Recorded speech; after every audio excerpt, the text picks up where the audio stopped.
Doctor साहब इजाजत है। सबसे पहले तो मैं मुबारकबाद पेश करना चाहूंगा बासित जलीली साहब को कि इतनी खूबसूरत, इतनी शानदार महफिल का इनेकाद किया है और आप अहबाब खास तौर पे मुबारकबाद के मुस्तहिक हैं और हम आपका शुक्रिया भी अदा करते हैं कि कल ईद है, इसके बावजूद आप यहाँ पर इस मुशायरे में शिरकत के लिए मौजूद हैं, आए हैं, तशरीफ लाए हैं।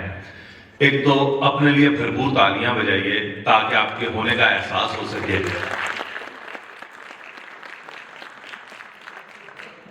और दूसरा मैं ये कहना चाहूंगा कि क्योंकि वीडियो बन रही है तो उसमें जितनी आपकी तालियां आएंगी, जितनी आपकी वाह आएगी, दाद आएगी, वो रिकॉर्डिंग उतनी ही शानदार बनेगी, होगी। तो कोशिश कीजिए, जैसे आप लोग ये कहते हैं कि फलां शायर को सुन के बड़ा लुत्फ आया, इसी तरह हम जब किसी जगह जाते हैं तो हम ये बात करते हैं कि यार फलां इलाके के लोगों को सुना के बड़ा लुत्फ आया। ये दो तरफा अमल है, जितना ताल्लुक जुड़ेगा उतना शानदार होता चला जाएगा। तो मेरा ताल्लुक चूंकि मिजाज से है, चंद हल्के फुल्के अंदाज के अशार आपकी नजर करूंगा, उसके बाद फिर संजीदा शायरी पे, संजीदा नज़्म पे इख्तिताम करूंगा। तो मैं चूंकि 15 साल से लिखी हस्बे हाल के लिए रहा हूं तो वो थोड़ा सा मंजरनामा वैसा ही मेरी शायरी में आपको नजर आएगा। गैर सियासी अशार से आगाज करता हूं कि मैं एक आम सा आशिक, वो उसकी फूफो का बेटा था। मैं एक आम सा आशिक, वो उसकी फूफो का बेटा था। उन दोनों की शादी मेरे लिए एक 9/11 था। चाहे उससे हर मैदान में आगे था, मैं क्या करता, मेरा फॉर्म था 45, उसका 47 था।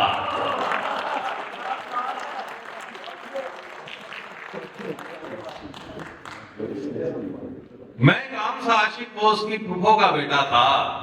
उन दोनों की शादी मेरे लिए एक 9/11 था।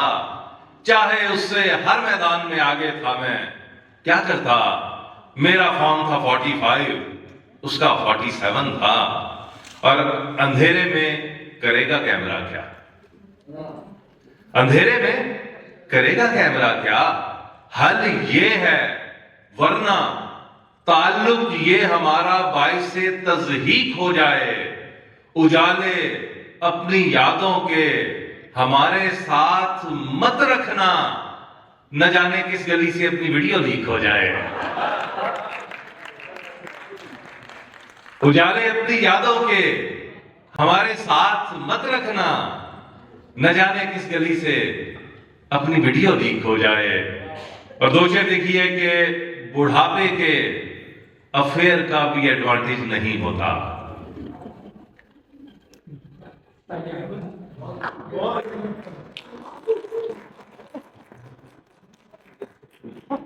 बुढ़ापे के अफेयर का भी एडवांटेज नहीं होता, अगर हो जाए भी तो ठीक से मैनेज नहीं होता।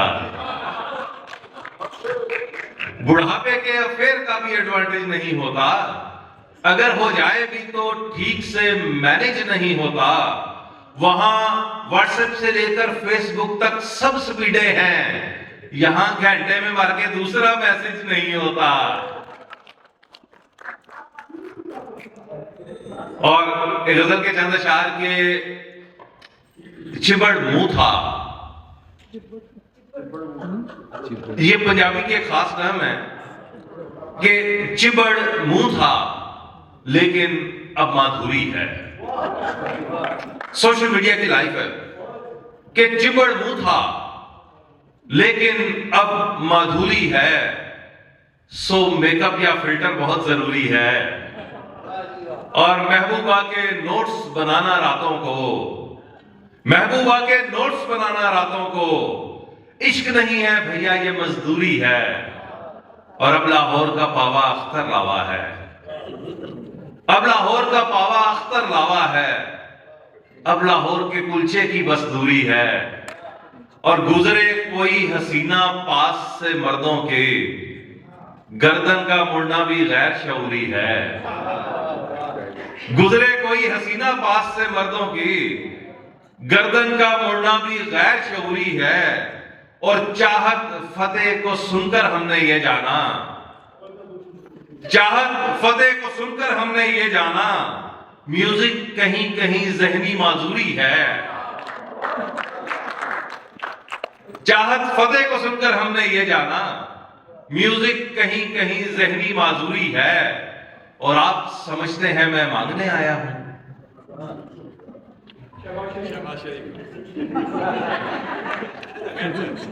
गलत बात से आप समझते हैं मैं मांगने आया हूं, हरगिज हरगिज नहीं, लेकिन मजबूरी है।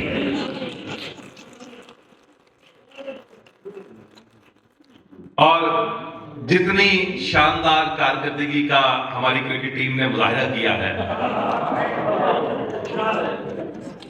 इसके हवाले से एक नज़्म आपकी नजर करूंगा, क्योंकि ये दुनिया की सबसे अनप्रेडिक्टेबल टीम है।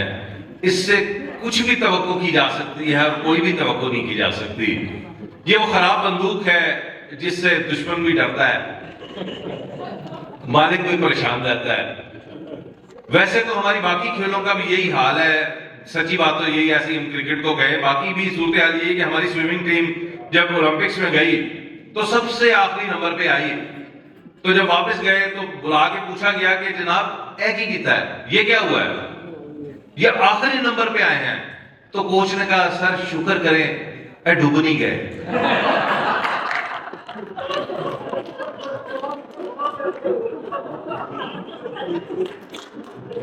तो हमारी क्रिकेट टीम का भी कुछ ऐसा ही मंजरनामा है कि सबसे हल्की साबित हो या सबके ऊपर भारी, सबसे हल्की साबित हो या सबके ऊपर भारी, पूरी एक नमूना है ये क्रिकेट टीम हमारी। सबसे हल्की साबित हो या सबके ऊपर भारी, पूरी एक नमूना है ये क्रिकेट टीम हमारी। और सारी दुनिया में ना होंगे जैसे प्लेयर हमारे, सारी दुनिया में ना होंगे जैसे प्लेयर हमारे। 90 पे एक आउट नहीं था, 110 पे सारे।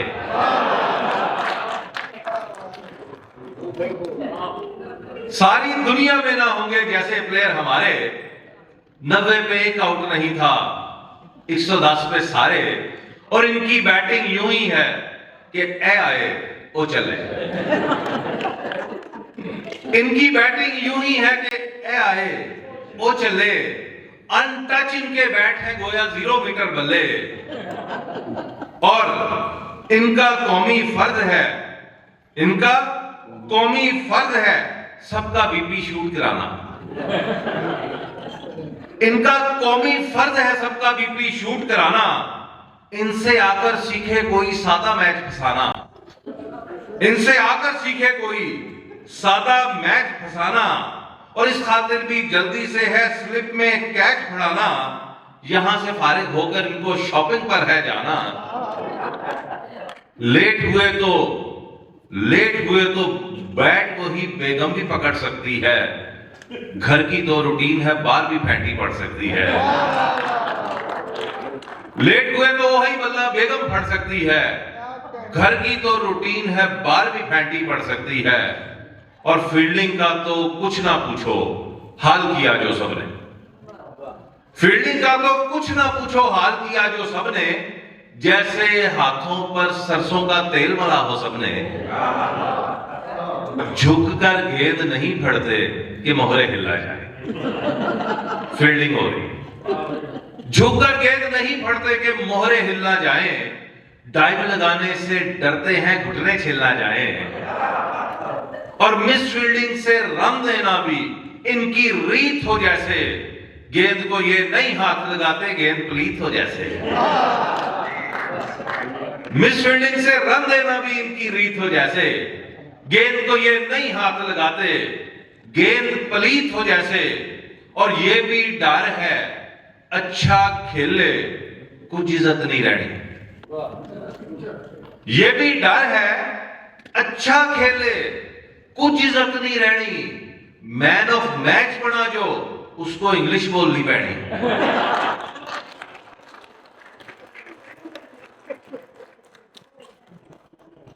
ये भी डर है अच्छा खेले कुछ इज्जत नहीं रहनी। मैन ऑफ मैच बना जो उसको इंग्लिश बोलनी पड़ी। कई दफा इंग्लिश के डर से टीम है अपनी हारी। पूरी एक नमूना है ये क्रिकेट टीम हमारी।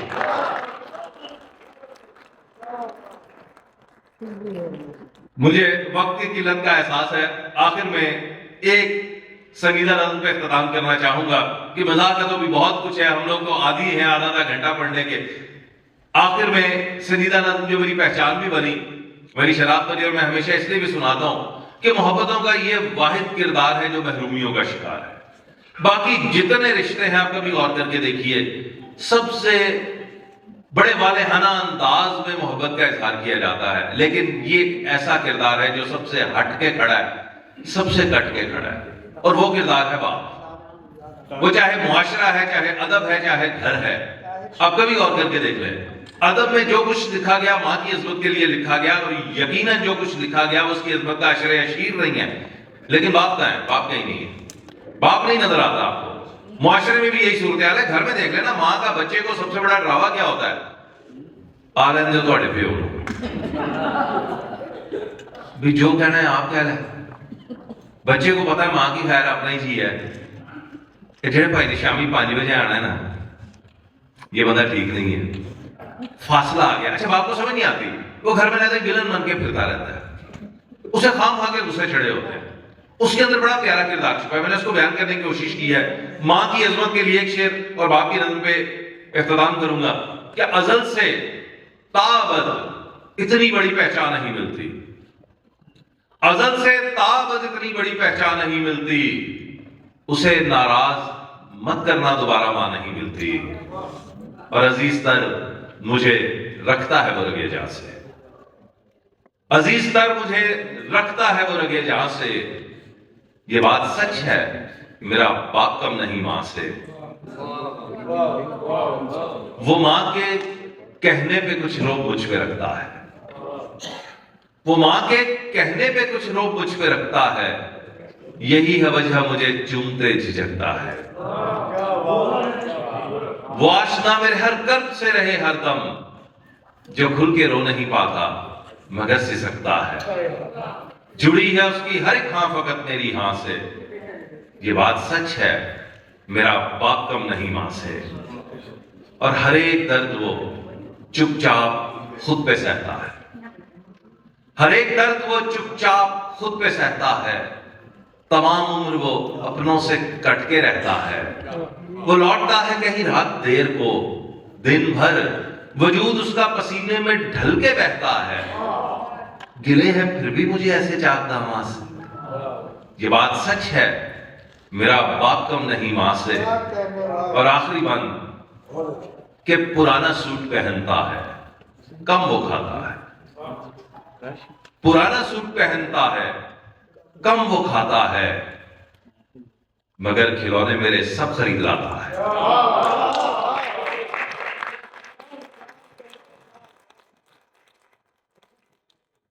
पुराना सूट पहनता है, कम वो खाता है, मगर खिलौने मेरे सब खरीद लाता है।